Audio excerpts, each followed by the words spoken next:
महानगरपालिका निवडणुकीच्या आधी प्रभाग क्रमांक 15मध्ये जे काही सौम्य धक्के किंवा भूकंपाचे तीव्र धक्के जाणवले आणि त्यामध्येच अनेक बदल, राजकीय बदल झाले. त्यामधलाच एक बदल म्हणजे श्रीदेवी फुलारे.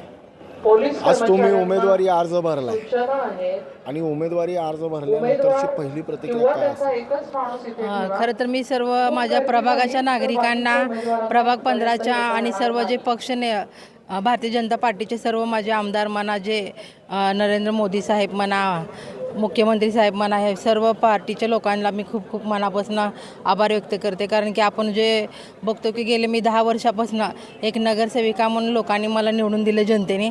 आज मी त्यांच्यापाशी पुन्हा एकदा जाण्याची मला संधी भेटली.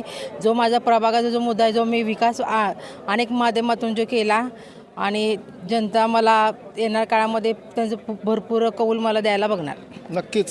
सोलापूर शहराचा प्रभाग क्रमांक 15 हा एबीडी एरियामध्ये होतो, तरी देखील विकास हा सर्वांच वाखाणण्याजोगा आहे. आणखी एक प्रश्न असा की पॅनलमध्ये जर उमेदवार कसे असतील?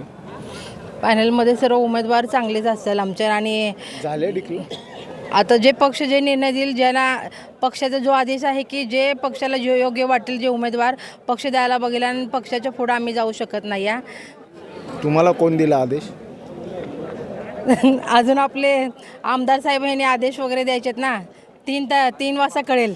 म्हणजे एबी फॉर्म अद्याप नाही आहे. उमेदवारी अर्ज तुम्ही भरून आता कन्फर्म केलं? पक्षाची मागणी होती की सगळेजण उमेदवार अर्ज भरा, मग पक्ष 3 वाजता आमचं फॉर्म यायला बघेल. 3 वाजेपर्यंत नक्की होतील.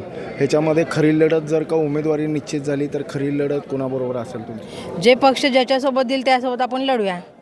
समोर कोण असणार आहे? कोणी पण असू द्या त्या ठिकाणी, म्हणजे फरक पडणार नाही? काही फरक पडणार नाही. जे काम करायला बघतो तळागाळापर्यंत जाऊनच नाही, जे लोकांच्या अनेक टचमध्ये राहायला बघतो त्याला कशाची भीती नसती.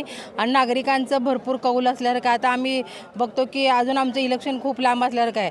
आम्ही जिथं जिथं फिरवलं त्या ठिकाणी एवढं महिलांचा चांगला प्रतिसाद असल्यासारखं आहे की प्रत्येक ठिकाणी आपलं BJPचं सत्ता यायला बघणार. कारण की मोदी साहेबांनी जो विकास केला महाराष्ट्रामध्ये, राज्यामध्ये, आणि मेन तळागाळापासून BJP सर्व लोकांना घेऊन चालणारा हा पक्ष आहे. नक्कीच हा बदल आहे, खूप मोठा बदल आहे. 10 वर्ष काँग्रेसच्या नगरसेविका होत्या, आता BJPचे आहेत. आणि पण एक खरं आहे की येणाऱ्या काळामध्ये जे काही राजकारण होईल ते अगदी स्फोटक आणि भयानक असेल. कारण प्रभाग क्रमांक 15 हा सेन्सिटिव्ह प्रभाग म्हणून जर का ओळखला गेला तर त्याचे निकाल देखील सेन्सिटिव्ह आणि स्फोटकच असतील. ब्रेन न्यूज करता यासिन शेखसह मी नितीन पात्र.